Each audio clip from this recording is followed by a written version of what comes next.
अस्सलाम वालेकुम dear students, welcome back to my channel. ये है आपका favourite channel your free academia. बच्चों, आज हम फर्स्ट ईयर केमिस्ट्री के पेपर के बारे में बात करेंगे कि इस पेपर को लेकर हमारी स्ट्रेटजी क्या हो सकती है। आप कितने मार्क्स लेना चाहते हैं, आप अपने गोल के मुताबिक इसको देख सकते हैं। हम पेपर पैटर्न को साथ लेकर उसी हिसाब से सिलेबस डिस्कस करेंगे कि हमने अपने गोल को ईजिली हासिल कैसे करना है। गौर से सुनते जाओ, मैं हर सवाल के साथ साथ उसके बारे में बताती भी जाऊंगी कि आप लोगों ने इस चैप्टर को कितना तैयार करना है और कहाँ से तैयार करना है। चलिए बच्चे, स्टार्ट करते हैं। स्टार्ट करने से पहले मैं आप सबसे रिक्वेस्ट करती हूँ कि वीडियो को लाजमी लाइक कर दें, एक अच्छा सा कमेंट भी करें और चैनल को लाजमी सब्सक्राइब करें। तो बच्चों, आपको पता है कि आपका केमिस्ट्री का पेपर जो होता है वो टोटल 85 मार्क्स का होता है, जिसके अंदर आधा पार्ट होता है वो किस चीज़ का होता है, आपके एमसीक्यूज का मीन ऑब्जेक्टिव पार्ट होता है, जबकि दूसरा पार्ट होता है सब्जेक्टिव पार्ट। ठीक है, जिसके अंदर आपने शॉर्ट क्वेश्चन आंसर और लॉन्ग क्वेश्चन आंसर होते हैं वो कंप्लीट करने होते हैं। अगर बच्चों हम बात करें आपके ऑब्जेक्टिव पार्ट की, मीन्स के एमसीक्यूज की, तो टोटल 17 एमसीक्यूज आएंगे। ठीक है, इनमें आपको चॉइस नहीं होती, आप लोगों ने सारे करने होते हैं। अगर हम देखेंगे आपको किन चैप्टर्स में से कितने कितने एमसीक्यूज आएंगे, तो बच्चों आपको चैप्टर नंबर 1 में से 2 एमसीक्यूज आएंगे, चैप्टर नंबर 2 में से आपको 2 एमसीक्यूज आएंगे, चैप्टर नंबर 3 में से भी आपको 2 एमसीक्यूज आएंगे, चैप्टर नंबर 4 में से भी आपको 2 एमसीक्यूज आएंगे, चैप्टर नंबर 5 में से भी आपको 2 एमसीक्यूज आएंगे, चैप्टर नंबर 6 में से भी आपको 2 एमसीक्यूज आएंगे, जबकि चैप्टर नंबर 7 में से 1 एमसीक्यूज आएगा, चैप्टर नंबर 8 में से भी 1 एमसीक्यूज आएगा, चैप्टर नंबर 9 में से भी एक एमसीक्यूज आएगा, चैप्टर नंबर 10 में से भी एक एमसीक्यूज आएगा और चैप्टर नंबर 11 में से बच्चों आपको एक एमसीक्यूज आएगा।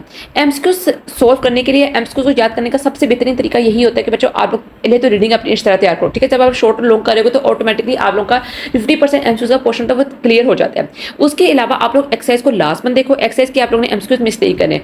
80 to 90% होता है वो एक्सरसाइज में से ही वो क्वेश्चन उठा कर दे देते हैं। ठीक है, और 10 साल जो आपके पास पेपर्स है उनको भी आप लोगों ने लास्ट में करना है, तमाम बोर्ड्स के। अपने बोर्ड्स के नहीं करने, सारे बोर्ड से करना है, ताकि आप लोगों को इसके लिए बहुत ज़्यादा फायदा हो। और उसके अलावा बच्चों एक बहुत इंपॉर्टेंट बात वो ये कि आपको पता है कि आप लोगों के जो पेपर है वो एसएलओ बेस्ड आ रहे हैं, मीन्स कि आप लोगों का 25% पेपर है, आप 25 से उन्होंने रेशो बढ़ा दी, 30-35% पेपर जो है वो आपका एनालिटिकल या कॉन्सेप्चुअल बेस आता है। ठीक है, तो आप लोगों ने जो आपके न्यूमेरिकल वाइज एमसीक्यूज हैं उनको भी आप लोगों ने तवज्जो देनी है, उनको भी आप लोगों ने याद रखना है। ठीक है, ये सारी चीज़ें आप लोगों ने अपने जहन में रखनी है और पेपर की तैयारी के वक्त इंप्लीमेंट करनी है। अगर बच्चों हम बात करें सब्जेक्टिव पार्ट की, तो सबसे पहला पार्ट जो स्टार्ट होता है वो होता है क्वेश्चन नंबर 2 से, जिसके अंदर आप लोगों ने देने होते हैं शॉर्ट क्वेश्चन आंसर्स के आंसर। 12 आपको आते हैं शॉर्ट क्वेश्चन आंसर, जिसके अंदर से आप लोगों ने 8 करने होते हैं। ठीक है, अगर हम चैप्टर्स की बात करें तो बच्चों 4 चैप्टर से बनाकर ये आपका पोर्शन बनता है, जिसके अंदर आता है chapter number 1, chapter number 2, chapter number 3 और चैप्टर नंबर 8। अगर हम देखें आपको कितने कितने एमसीक्यूज आएंगे, जो चैप्टर नंबर 1 में से बच्चों आपको 3 शॉर्ट क्वेश्चन आंसर आएंगे, चैप्टर नंबर 2 में से भी आपको 3 शॉर्ट क्वेश्चन आंसर आएंगे, चैप्टर नंबर 3 में से भी आपको 3 शॉर्ट क्वेश्चन आंसर आएंगे और चैप्टर नंबर 8 में से भी आपको 3 शॉर्ट क्वेश्चन आंसर आएंगे। अब बच्चों हर एक जो शॉर्ट क्वेश्चन आंसर होगा वो होगा 2 मार्क्स का, तो 8 क्रॉस 2 इज इक्वल टू 16। ठीक है, तो आप लोगों के 16 मार्क्स के ये शॉर्ट क्वेश्चन आंसर का ये पार्ट होगा। आपने बच्चों मार्क्स के हिसाब से अपने सारे आंसर लिखने हैं। ठीक है, लंबी लंबी बातें नहीं, लेकिन जो उन्होंने पूछा उसका वैलिड किस्म का और सेट किस्म का आप लोगों ने आंसर दे देना है। अगर बच्चों बात करें सब्जेक्टिव पार्ट के अंदर ही क्वेश्चन नंबर 3 की, ये भी बच्चों शॉर्ट क्वेश्चन आंसर का ही होता है, क्वेश्चन नंबर 3। ठीक है, इसमें से भी आपको 12 शॉर्ट क्वेश्चन आंसर आएंगे, जिसमें से आप लोगों ने 8 करने होंगे। ये बच्चों बनता है चैप्टर नंबर 4, 5, 9 और 11 को मिलाकर। ठीक है, चैप्टर नंबर 4 में से बच्चों आप लोगों को 4 शॉर्ट क्वेश्चन आंसर आएंगे, चैप्टर नंबर 5 में से बच्चों आप लोगों को 3 शॉर्ट क्वेश्चन आंसर आएंगे, चैप्टर नंबर 9 में से बच्चों आपको 3 शॉर्ट क्वेश्चन आंसर आएंगे, जबकि चैप्टर नंबर 11 में से आप लोगों को 2 शॉर्ट क्वेश्चन आंसर आएंगे। हर एक सवाल सेम इसी तरह 2 नंबर का होगा और आप लोगों ने क्या करना होगा, रेलिवेंट लिखना होगा, ताकि आप लोग जो हो मार्क्स आधे हासिल कर सको। शॉर्ट और लॉन्ग के अंदर यही डिफरेंस होता है कि शॉर्ट के अंदर बच्चों आप लोगों ने लंबी लंबी बातें नहीं लिखनी होती, एक कंपैक्ट बात लिखनी होती है। ठीक है, अब बच्चों क्वेश्चन नंबर 4 की बात करें, जो कि लास्ट पार्ट है किसका, आप लोगों के शॉर्ट क्वेश्चन आंसर्स का। इसके अंदर बच्चों आप लोगों को 9 शॉर्ट क्वेश्चन आंसर आएंगे, जिसमें से आप लोगों ने 6 करने होंगे और ये 3 चैप्टर्स को मिलाकर बनता है, जिसके अंदर आता है चैप्टर नंबर 6, चैप्टर नंबर 7 और चैप्टर नंबर 10। अब चैप्टर नंबर 6 में से आपको 3 शॉर्ट क्वेश्चन आंसर आएंगे, चैप्टर नंबर 7 में से भी आपको 3 शॉर्ट क्वेश्चन आंसर आएंगे और चैप्टर नंबर 10 में से भी आपको 3 शॉर्ट क्वेश्चन आंसर आएंगे। ठीक है, अब देखो मैं आप लोगों को एक बात बता दूं कि आप लोगों ने जाहिर बात है आपने 6 करने हैं और 12 मार्क्स का होगा। अब यहाँ मैं आप लोगों को एक बात बहुत इंपॉर्टेंट बता दूं, वो ये कि बच्चों आप लोगों ने इस चीज़ के ऊपर नहीं रहना कि हाँ डेफिनेशन आएंगी, एक्सरसाइज क्वेश्चन आएंगे, नहीं। आप लोगों को रीडिंग में से बहुत ज़्यादा पेपर आएगा। ठीक है, मेजोरिटी पेपर जो होगा वो आप लोगों का रीडिंग में से आएगा, तो मेन फोकस इस पर करना है कि आप लोग रीडिंग जो है वो अच्छी तरह तैयार करो। बच्चे मुझे कहते हैं कि मैम आप जो है पूरा कैसे देती हैं, पूरा कैसे देती है, सब कुछ देती हैं। बच्चे देखिए, कुछ बच्चे जो होते हुए करते हैं, कुछ पेयरिंग करते हैं, मेरे से कुछ चैप्टर्स तैयार करते हैं। तो मेरी ये कोशिश होती है कि जो चैप्टर्स वो तैयार कर रहे हैं वो अच्छी तरह करें, उसके अंदर कोई क्वेश्चन आ रहा है वो ना छोड़ें। आप पेयरिंग करके जा रहे हो तो आप लोग क्या कर रहे हो कि आप लोग चॉइस अपनी एलिमिनेट करके जा रहे हो घर से। ठीक है, तो घर से ही आप लोग फिर उन चैप्टर्स को अच्छी तरह तैयार करके जो आप लोगों ने पेयर के अकॉर्डिंग किया। ठीक है, अब अगर थोड़ा सा मैं आपको SLO बेस्ड बताता हूँ तो बच्चों क्या होता है कि SLO बेस्ड के अंदर हो सकता है आपको लॉन्ग क्वेश्चन जो है वो दिया हुआ है उसको थोड़ा सा चेंज करके तोड़ मरोड़ के उन्होंने कोई आप लोगों को छोड़ देना है। मीन्स के स्टेटमेंट जो होती है, जो कॉन्सेप्ट जो होता है वो बुक का ही होता है, बस उन्होंने लाइन थोड़ी सी चेंज की होती है। तो बच्चे बड़े कंफ्यूज होते हैं क्योंकि बच्चों ने रटा लगाया होता है। तो आप लोगों ने जब भी आप लोग पेपर तैयार करना है तो आप लोगों ने अपने जेहन में रखना है कि वाई एंड हो किस तरह ये क्वेश्चन जो है वो डिफरेंट तरह से आ सकता है और आप लोग इसका आसानी से जो है वो आंसर लिख सकते हो। ठीक है, डेफिनेशन पे आप लोगों ने बहुत गौर करना है। डेफिनेशन जारी बात है आती है, डेफिनेशन के अलावा जो रीजनिंग वाले क्वेश्चन होते हैं वो भी आप लोगों को इस दफा हो सकते हैं पेपर के अंदर आए। ठीक है, किसने अगर मॉर्निंग टाइम नहीं आ रहा तो इवनिंग में आएगा, इवनिंग में नहीं आता मॉर्निंग में आएगा। तो ये लाजमन आनी चीजें आप लोगों ने अपने जेहन में रखनी है। तो बच्चों अगर बात करें अब आपने लॉन्ग क्वेश्चन आंसर की, तो लॉन्ग क्वेश्चन के अंदर क्या होता है कि आप लोगों को लॉन्ग क्वेश्चन 5 दिए जाते हैं जिसमें आप लोगों ने 3 करने होते हैं और हर एक क्वेश्चन क्या होता है 2 पार्ट होते हैं। मीन्स के क्वेश्चन नंबर 5 है आपके पास तो इसका एक ए पार्ट होगा और इसका बी पार्ट होगा। जब आप लोगों ने क्वेश्चन नंबर 5 को करना है अपने लॉन्ग क्वेश्चन आंसर के लिए तो इसके दोनों पार्ट होंगे वो साथ ही करेंगे। क्वेश्चन नंबर 6 करेंगे तो उसके दोनों पार्ट साथ करेंगे। क्वेश्चन नंबर 7 करेंगे तो इसके दोनों पार्ट जो है वो साथ ही करेंगे। ठीक है, आप लोगों को अच्छी तरह पता है, मैं आप लोगों को बस रिवाइज करवाऊं ताकि आप लोग भूलो मत। ओके बच्चों, अगर हम देखें आप लोगों के चैप्टर्स किस तरह बन रहे हैं, question number 5, question number 6, question number 7, question number 8 and question number 9। अब बच्चों क्वेश्चन नंबर 5 जो होता है वो बनता है, इसका मतलब कि ए पार्ट और बी पार्ट, एक बनता है चैप्टर नंबर 1 में से और एक बनता है चैप्टर नंबर 4 में से। क्वेश्चन नंबर 6 का जो होता है वो एक पार्ट बनता है चैप्टर नंबर 3 में से और एक पार्ट बनता है चैप्टर नंबर 5 में से। क्वेश्चन नंबर 7 का जो बच्चों ए पार्ट होता है वो बनता है चैप्टर नंबर 6 में से और चैप्टर नंबर 8 में से। अब आपको न्यूमेरिकल वाइज भी आ सकते हैं, थ्योरी भी आ सकती है। ठीक है, क्वेश्चन 8 का बनता है पार्ट चैप्टर नंबर 7 में से और चैप्टर नंबर 10 में से। और क्वेश्चन नंबर 9 का जो पार्ट बनता है वो बनता है चैप्टर नंबर 9 में से और चैप्टर नंबर 11 में से। मैं दोबारा रिपीट कर देती हूँ आप लोगों की आपको समझाने के लिए। क्वेश्चन नंबर 5 जो होता है वो बनता है चैप्टर नंबर 1 में से, चैप्टर नंबर 4 में से। क्वेश्चन नंबर 6 जो होता है वो बनता है चैप्टर नंबर 3 में से, चैप्टर नंबर 5 में से। क्वेश्चन नंबर 7 जो होता है वो बनता है चैप्टर नंबर 6 में से, चैप्टर नंबर 8 में से। क्वेश्चन नंबर 8 जो होता है वो बनता है चैप्टर नंबर 7 में से, चैप्टर नंबर 10 में से। और क्वेश्चन नंबर 9 जो होता है वो बनता है चैप्टर नंबर 9 में से और चैप्टर नंबर 11 में से। ठीक है, सबसे पहले बच्चों मैं आप लोगों को ये बता दूं कि आप लोगों ने सबसे ज़्यादा जो फोकस करना है ना वो आप लोगों ने बच्चों अपने लॉन्ग क्वेश्चन आंसर्स के ऊपर करना है। आप लोग अपने लॉन्ग क्वेश्चन आंसर जब प्रिपेयर करते हो तो ऑटोमेटिकली बच्चों आप लोगों के शॉर्ट क्वेश्चन आंसर और एमसीक्यू सब चीज़ें एक साथ प्रिपेयर हो जाती हैं एट द टाइम। ठीक है, तो आप लोगों ने कोशिश करना है कि आप लोग लॉन्ग जो अपना पेपर है वो अच्छी तरह तैयार करो लॉन्ग क्वेश्चन आंसर का। और इसके अलावा इसके अंदर हेडिंग्स और सब हेडिंग्स अक्सर जो होते हैं पेपर जो होते हैं जो टॉपिक्स लिखे होते हैं बुक के अंदर वो सीधा उन्होंने पैराग्राफ की फॉर्म में लिखा होता है। तो बच्चों ने खुद फिगर आउट करना है कि यहाँ पर हेडिंग बन रही है, इसकी हेडिंग बन सकती है, इस पॉइंट की हेडिंग बन सकती है, इसकी टाइप्स की हेडिंग बन सकती है, इसकी डेफिनेशन की हेडिंग बन सकती है। ठीक है, इसकी एग्जाम्पल्स की हेडिंग बन सकती है। तो आप लोगों ने खुद फिगर आउट करना है। ठीक है, तो आप लोगों ने हर क्वेश्चन को ऐसे अटेम्प्ट करना है कि सारा पेपर जो है वो इसी क्वेश्चन के ऊपर अटेम्प्ट आप लोगों का डिपेंड कर रहा है। ठीक है, तो इससे आप लोग जो है अपने पेपर की तैयारी जो है वो स्टार्ट कर सकते हो, शुरू कर सकते हो। अब बच्चों बात करते हैं कि अगर तो आप लोग लेने हैं फुल मार्क्स, तो बच्चों फुल मार्क्स लेने के लिए सबसे पहली बात तो ये है कि बच्चों मैं आप लोगों को यही कहूँगी कि अगर तो आप लोग टॉप करना चाहते हो तो सारा का सारा अपना सिलेबस करके जाओ, लेकिन फिर भी आप लोग स्मार्ट वर्क जो है वो जरूर करो ताकि आप लोग थोड़े टाइम के अंदर ज़्यादा चीज़ें कवर कर सको। जैसे अगर हम लॉन्ग क्वेश्चन आंसर की बात करें तो बच्चों लॉन्ग क्वेश्चन आंसर के अंदर मैं आपको कहूँगी क्वेश्चन नंबर 6, 5 और 8 आप लोग इन 3 लॉन्ग क्वेश्चन आंसर को जो है वो प्रिपेयर करो। क्वेश्चन नंबर 6 को, 5 को और 8 को। मतलब क्या है कि जब आप लोग इन चैप्टर के लॉन्ग क्वेश्चन आंसर प्रिपेयर कर रहे होगे तो क्या होगा कि आप इसके अंदर से क्या करोगे, एमसीक्यू भी प्रिपेयर करोगे, शॉर्ट क्वेश्चन आंसर भी प्रिपेयर करोगे और साथ इसके पास पेपर्स के जो चैप्टर्स हैं वो भी करोगे जो इसके अंदर चीज़ें आ रही हैं।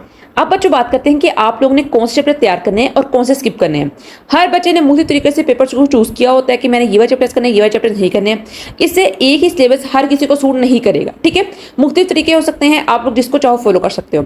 अब देखो अगर तो आप लोग बच्चों क्या करते हो, पहले 7 चैप्टर्स मीन्स के फर्स्ट 7 चैप्टर्स जो हैं वो अच्छी तरह तैयार कर लेते हो और चैप्टर नंबर 8 के जो हैं वो न्यूमेरिकल्स तैयार कर लेते हो। ठीक है, दोबारा रिपीट करती हूँ कि अगर आप लोग पहले 7 चैप्टर्स मीन के फर्स्ट 7 चैप्टर्स तैयार कर लेते हो और चैप्टर नंबर 8 के आप लोग न्यूमेरिकल्स तैयार कर लेते हो तो बच्चों आप लोगों का जो फुल सिलेबस है वो तैयार हो जाता है। किस चीज़ के लिए कि आप लोग ले सकते हो फुल मार्क्स। ठीक है, अपनी भरपूर तैयारी करोगे इन चैप्टर्स के साथ इंशाअल्लाह। अब बच्चों दूसरी स्ट्रेटजी क्या है, ये देखो आप लोग चैप्टर नंबर 1, 3, 4, 5, 7 और 10 बच्चों आप लोग ये चैप्टर्स जो हैं वो अच्छी तरह तैयार कर लो। ठीक है, अब इसके अलावा चैप्टर नंबर 2 और 6 के आप लोग कर लो शॉर्ट क्वेश्चन आंसर तैयार, ये सारे कर लो कंप्लीट तैयार, इसके फुल एमसीक्यूज लॉन्ग शॉर्ट सब कुछ। और चैप्टर नंबर 2 और 6 के आप लोग तैयार कर लो शॉर्ट क्वेश्चन आंसर्स। और एमसीक्यूज के लिए सारे चैप्टर्स के एमसीक्यूज आप लोग तैयार कर लो। Full chapters.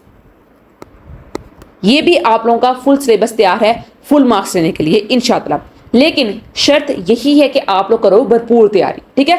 अपना फुल फोकस दो, 100% दोगे तो इंशाअल्लाह आप लोगों की मार्क्स जो है वो आएंगे, ठीक है। मैं दोबारा रिपीट कर देती हूँ ये वाली बात। इसके अंदर क्या करना है बच्चों, आप लोगों ने इसके अंदर आप लोगों ने चैप्टर नंबर 1, 3, 4, 5, 7 और 10 को आप लोगों ने कंप्लीट तैयार करना है। कंप्लीट तैयार करने से मुराद क्या है, एमसीक्यू, शॉर्टकट आंसर्स, दो के आंसर्स, पास पेपर से जितनी चीजें हैं सब कुछ। चैप्टर नंबर 2 और 6 के आप लोगों ने शॉर्टकट आंसर्स करने हैं और एमसीक्यूज के लिए आप लोगों ने सारे चैप्टर्स के एमसीक्यूज कर लेने हैं। तो इंशाअल्लाह आप लोग फुल मार्क्स लेने में कामयाब हो जाओगे, ठीक है। समझ आ गया? आई होप सो कि आप लोगों को इन बातों की जो मैं आपसे कर रही हूं उनकी समझ आप लोगों को आ रही है अच्छे से, ठीक है। अब बच्चों उन बच्चों के बारे में जिनकी तैयारी बहुत कम है और वो चाहते हैं कि हम लोग 75 से एटलीस्ट 77 तक जो है वो मार्क्स आप लोगों ने सिक्योर कर लें। तो बच्चों इन बच्चों के लिए, इन स्पेसिफिक बच्चों के लिए मैं यही कहूँगी कि आप लोग चैप्टर नंबर 1, 3, 4, 5, 6 एंड 8 बच्चों आप लोग ये चैप्टर्स जो हैं वो पूरे तैयार कर लें, ठीक है। पूरे तैयार कर ले आप लोग ये चैप्टर्स, ठीक है। और इस तरह बच्चों आप लोगों के जो लॉन्ग क्वेश्चन आंसर्स हैं वो भी प्रिपेयर हो जाएंगे और शॉर्ट तो आप लोगों ने तैयार करने ही करने हैं। अब ऐसे बच्चे जो कि लेना चाहते हैं 52 तक मार्क्स, मीन्स के 52 मार्क्स लेना चाहते हैं कि हम लोग 50 प्लस मार्क्स हैं, 52 मार्क्स लें, तो बच्चों उनके लिए मैं ये कहूँगी कि आप लोग चैप्टर नंबर 1, 3, 4 और 5 ये 4 चैप्टर्स आप लोग प्रिपेयर कर लो। इंशाल्लाह आप लोगों के 52 मार्क्स जो हैं वो आसानी से आ जाएंगे। अब जिन्होंने पूरा साल ही नहीं पढ़ा और वो चाहते हैं कि पासिंग मार्क्स ही आ जाए, तो बच्चों आप लोग चैप्टर नंबर 1 और 4 कर लो यार। इसमें से बच्चों 26 नंबर का आप लोगों का पेपर आ जाएगा, आप लोग पास हो जाओगे आसानी के साथ इंशाअल्लाह। या फिर इसके अलावा बच्चों आप लोग चैप्टर नंबर 3 और 5 भी कर सकते हो। इसके अंदर से बच्चों आप लोगों का 26 मार्क्स का ही पेपर बनता है, ठीक है। बाकी कुछ एमसीक्यूज जो बच्चों आप लोग ठीक कर ही लोगे या कोई राइट लेफ्ट में जो बैठा होगा कोई आपकी मदद कर ही देगा, ठीक है। तो ये आप लोगों का मेरी तरफ से है कि आप लोग किस तरह आप लोग अपने मार्क्स को डिवाइड कर सकते हो, किस तरह आप लोग अपने मार्क्स की जो है वो पेयरिंग के अकॉर्डिंग अपनी तैयारी कर सकते हो, ठीक है। मैंने हर तरह से बताया, फुल मार्क्स वाला भी बताया है, ठीक है। उसके बाद पासिंग मार्क्स वाला भी बताया है, 52 मार्क्स वाला बताया है, 75, 77 मार्क्स वाला भी बताया है और 26 मार्क्स वाले भी 2 टेक्निक्स बताई कि आप लोग इन चैप्टर्स को तैयार कर सकते हो। और इसके अलावा बच्चों एक और टिप मैं आप लोगों को बता दूं, वो ये कि अगर तो आप लोग तमाम चैप्टर्स के मीन्स के फुल चैप्टर्स के शॉर्ट क्वेश्चन आंसर तैयार कर लेते हो, मीन्स के शॉर्ट क्वेश्चन आंसर में है कि आप लोग 22 शॉर्ट क्वेश्चन आंसर पेपर में अटेम्प्ट करके आते हो, तो आप लोग आसानी से 44 मार्क्स जो है वो ले सकते हो। लेकिन अगर आप लोग इन शॉर्ट के साथ साथ तमाम चैप्टर्स के एमसीक्यूज भी करते हो प्लस एमसीक्यूज, ठीक है, तो आप लोग 61 मार्क्स जो है वो ले सकते हो। कैसे, मैं दोबारा एक्सप्लेन कर देती हूँ, लिख देती हूँ यहाँ पर ताकि आप लोग आसानी से समझ लो। अगर तो आप लोग क्या करना चाहते हो, तमाम चैप्टर्स के मीन्स के फुल चैप्टर्स के शॉर्ट क्वेश्चन आंसर्स कर लो, तो आप लोग 22 शॉर्ट क्वेश्चन आंसर अटेम्प्ट करोगे तो आप लोग ले सकोगे 44 मार्क्स। अगर तो आप फुल चैप्टर्स के शॉर्ट क्वेश्चन आंसर के साथ साथ एमसीक्यूज भी कर लेते हो, 61 मार्क्स। और बहुत इंपॉर्टेंट बात, अगर तो बच्चों आप लोग चैप्टर नंबर 1, 3, 4, 5, 6 और 8 ये चैप्टर्स अच्छी तरह तैयार कर लोगे तो बच्चों आप लोग ले सकोगे 77 मार्क्स। ये मेरी तरफ से आप लोगों को पूरी वीडियो के अंदर मैंने बहुत तेजी से बताया था कि आप लोग जो है वो इसको समझो और आप लोगों का टाइम वेस्ट ना हो। छोटी वीडियो के अंदर मैं कोशिश करती हूँ कि मैं आप लोगों को हर एक चीज़ जो कि पेपर से रिलेटेड है वो आप लोगों को एक्सप्लेन कर दूँ। तो बच्चों आज की वीडियो में बेसिकली हमने क्या देखा है, तो आज की वीडियो में हमने देखा है कि पेयरिंग्स की आप लोग क्या होनी चाहिए, आप लोग किन चैप्टर्स को तैयार करके आप लोग अपनी पेयरिंग कर सकते हो प्रॉपर वे में, आप लोग अपने मार्क्स दे सकते हो, ठीक है। आप लोग देख लो कि आप अपने आप को किस चीज़ में कैटेगराइज करते हो, किस लेवल में कैटेगराइज करते हो और उस हिसाब से आप लोग फिर अपनी तैयारी जो है वो शुरू कर सकते हो। इंशाअल्लाह आप लोगों के बहुत अच्छे मार्क्स आएंगे। Very best of wishes from my side. अगर तो आप लोगों को वीडियो बहुत अच्छी लगी है तो प्लीज़ चैनल को लास्ट में सब्सक्राइब करें, वीडियो को लाइक करें और एक अच्छा सा कमेंट भी करें। कल मिलते हैं एक नई अच्छी वीडियो के साथ, तब तक के लिए फी अमान अल्लाह।